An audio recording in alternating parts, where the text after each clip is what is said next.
thank you very much for your participation and for all the interesting presentations with full of interesting data and figures. As it was said before, the presentations will be available online on Energia Group's website and also at the sustainableenergy.hu website. We will send around the links for all the participants, so you will get all the presentations. And thank you again. And for those who will travel home today, have a safe trip. Yeah, and I would like to join to Orsolya to say thank you for all of the speakers of today.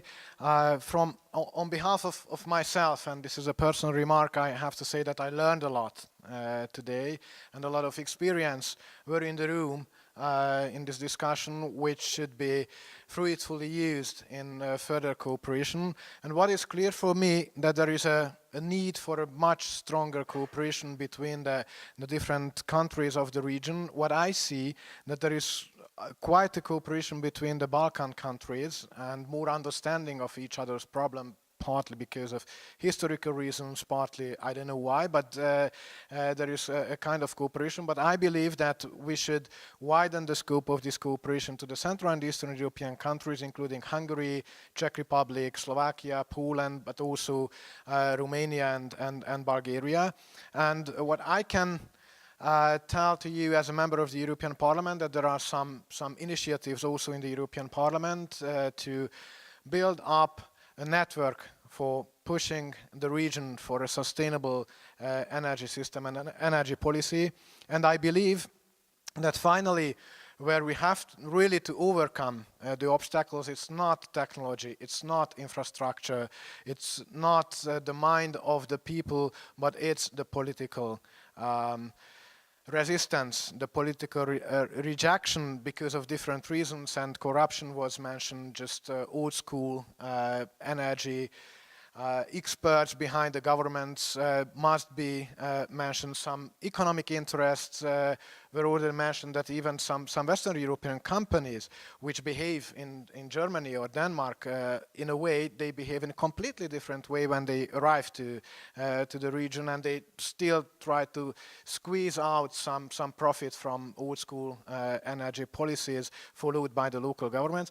We have to overcome all those obstacles. We need also cooperation not only in modeling, not only in infrastructure, not only in sharing experiences on a professional basis, but also to act together to convince governments. And in this sense, Gareth, what you introduced, it's very important regarding that it's not only a professional question, but it's a policy question, it's a decision-making question, and we have to cooperate on that level to convince our local governments on the national level that the future is renewable and energy efficient.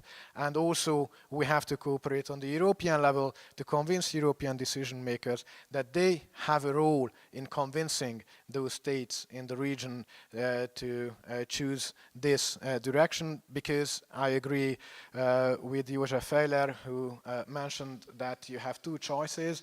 You make this transition or you make this transition. The question is only when we make it, and we will be on the winning side of this equation, or we're lagging behind and we will be only consumers of technologies and developments produced by other parts of the world. So thank you for coming, have a safe trip back, and I would like to continue this cooperation started here to overcome all those obstacles. Thank you.